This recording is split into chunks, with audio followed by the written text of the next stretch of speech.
Hi there mga beloved yung soulmates, welcome to Renzo Tarot Channel. Nandito naman po tayo para pagsamahan ng isang soulful and meaningful na tarot reading. Dito lamang po sa inyong lagi naabangan, sinusubaybayan at pinakamamahal na Renzo Tarot Channel. Mega shoutout po sa ating mga pinakamamahal na masisipag ng mga OFW. Sa mga panig po kayo ng mundo naroon, maraming salamat po sa inyong walang sawang tiwala at suporta. And if this is your first time po sa ating channel, please don't forget to like, mag-comment po kayo kapag nakaresonate po kayo, and don't forget to subscribe po. Maraming salamat po. Huwag na natin pong patagalin pa. Ating po reading ngayon ay reading for October 1 to 15, 2024 para sa ating mga pinakamamala nasa sign ng Gemini. Sige Gemini, maganda kayo para po sa inyong reading ngayon. October 1 to 15 reading for Gemini. Sige. Huwag na natin pamatagalin pa. Spirit Universe, Spirit Guides, let's have 10 cards please para sa mga baguhan. Kung magamit po tayo ng 10 baraha, yun po in-interpret natin base po sa energy na binibigay sa atin ng Universe, Spirit Guides, 10 cards please. And kukuha po tayo ng 10 baraha, tuloy-tuloy na 10 baraha para hindi na po tayo mag-shuffle mamaya at walang distraction, tuloy-tuloy po tayo sa ating reading. Again, maraming salamat po sa inyong walang sawang tiwala, suporta at pagmamahal po. Lagi po kayo nakaabang at nakakataba sa puso po. Binabasa ko po yung mga mensahe at mga komento. Maraming salamat po. Bagamat wala pang isang linggo nang tayo nang nagbalik po ang inyong lingkod matapos ang napakatagal na panahon na nawala, pero napakainit po ng inyong suporta sa ating pagbabalik. Ayun. 2 1, 2, 3, 4, 5, 6, 7. Tatlo na lang po. May pito na tayong baraha. Spirit Universe, Spirit Guides, last 3 cards po para sa ating October 1 to 15 reading para sa mga nasa sign ng Gemini. Last 2 cards, Spirit Universe. Ayun. Ayusin natin. Sige. Bilangin ko lang ha. 1, 2, 3, 4, 5, 6, 7, 8, 9, 10. Okay, kompleto na yung 10 baraha. Ayusin ko lang ha. 1, 2, 3, 4, 5, 6, 7, 8, 9, 10. Okay. Sige Gemini, handa ka na ba para sa October 1 to 15, 2024 reading? Sige, sisimulan natin Gemini. Wow, this is a beautiful card Gemini. October 1 to 15 reading without the Ace of Cups is this.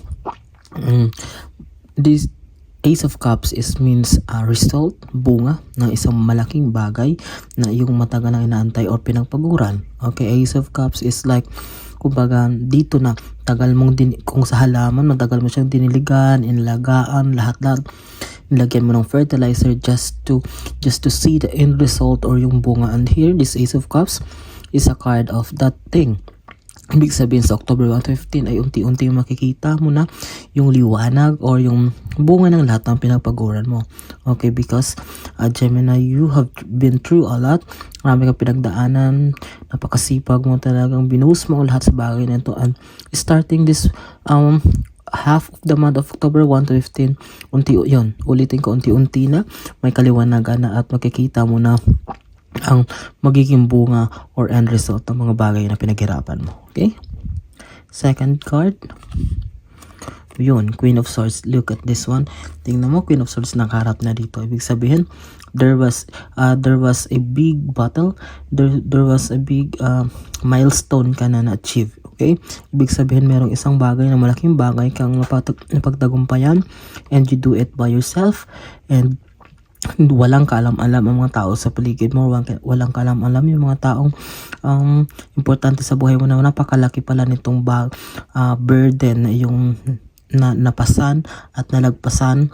And with that Gemini, congratulations, because talagang nakayanan mo ito. Although napakalaking problema na ito, napakalaking trials ito na dumating sa buhay mo, but you did it with flying colors. And dahil dahil napagtagumpay mo ito, mas lalo kang, mas lalong it will help to transform your life or yourself into a matured one, para sa mas malalaki pang hamon ng buhay ay mas, kumbaga, easy na lang para sa iyo, or sisiw na lang ang lahat ng ito. Sige.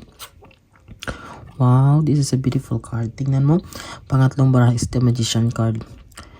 almost ilang araw na. This is the first time ulit na lumabas ang Magician card. Ulitin ko, Magician card is a card of approval, of achievement, of success, of everything you wanted. Kung ano man ang planuhin mo, kung ano man ang pangarapin mo, ay magsasucceed ito. This is the best time, October 1 to 15 daw, Gemini, na magplano if you're planning for putting up a business, of going abroad, going overseas for a promotion, taking an exam, or whatsoever. Do it in this perfect time, because the magician, the universe assuring you with this magician card na talagang magtatagumpay ito. Okay, kumbaga sa lahat ng barahang ito, si magician ang nasa top. Siya yung rank 1, siya ang pinakamakapangyarihan sa lahat.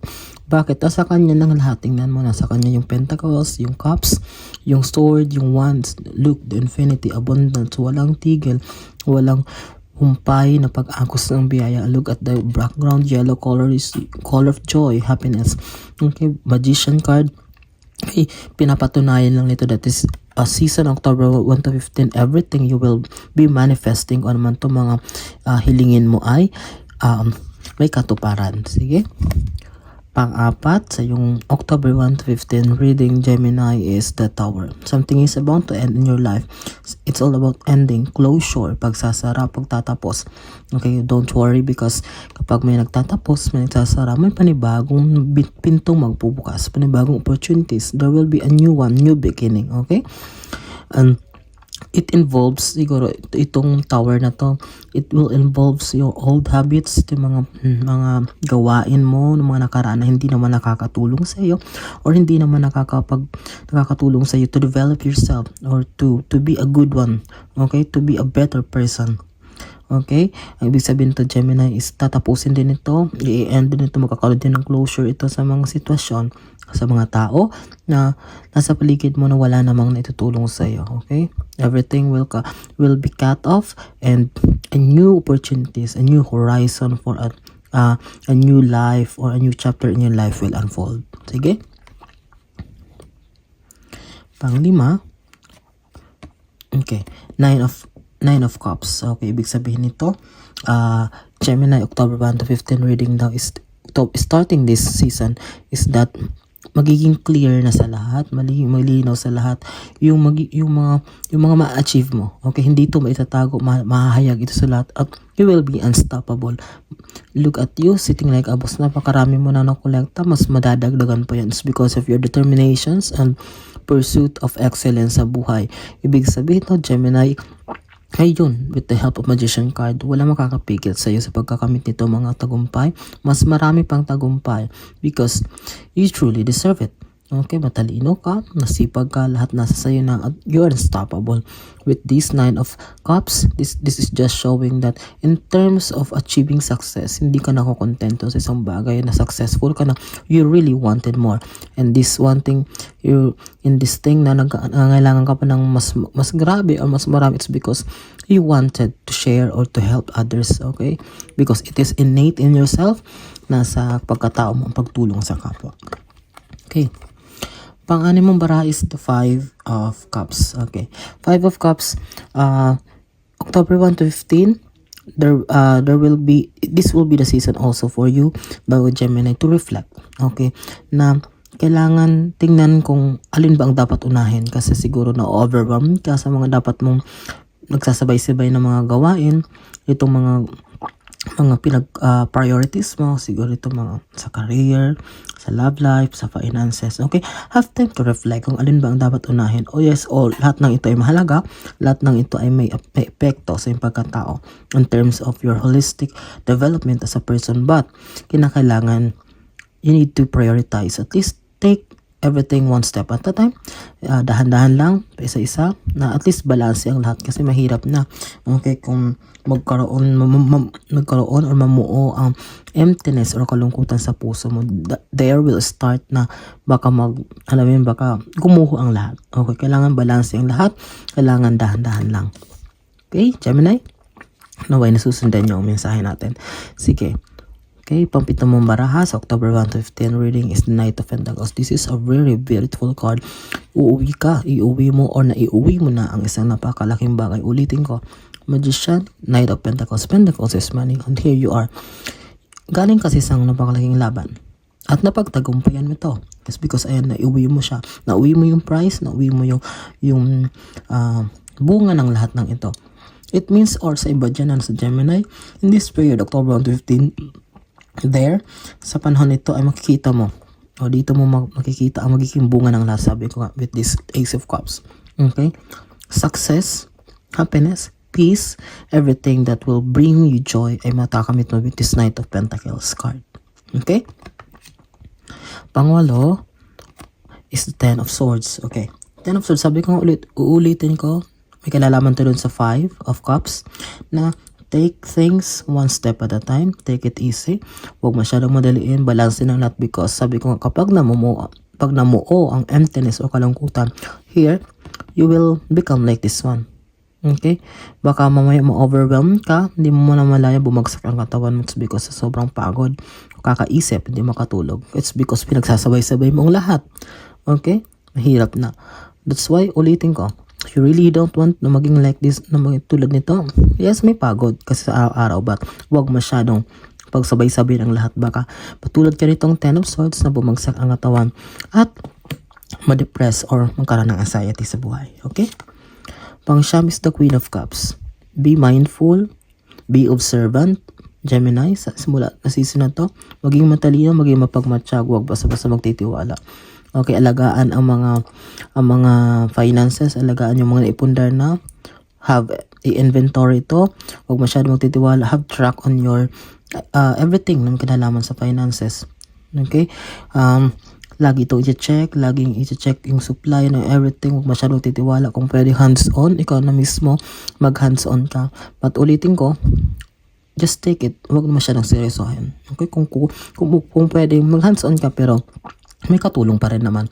Okay, this Queen of Cups is all about being vigilant or being observant sa mga bagay-bagay, lalong-lalo na sa mga bagay na may importante sa buhay mo. Okay? Sige. And lastly, para sa yung October 1 to 15 reading, Gemini. Wow, this is a beautiful card. Tatapusin natin ang yung reading sa Star card. The Star card, the Star card is a confirmation that Gemini, you are on the right track. Nasa mabuting daan ka, nasa tamang daan ka, patungo sa successful or masaganang buhay. This Star is a confirmation of abundance. Tingnan mo, sasalok ka ng mas marami pang opportunities, and this will be endless, this will be boundless. And with the Magician card, this is just confirming starting October 1 to 15, this will be start of a new season, of a brand new life.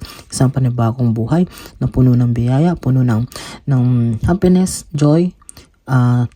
Just the bottom line is just, ulitin ko, is just to balance everything. Take things one step at a time, and doon makakamit mo ang tagumpay. Okay?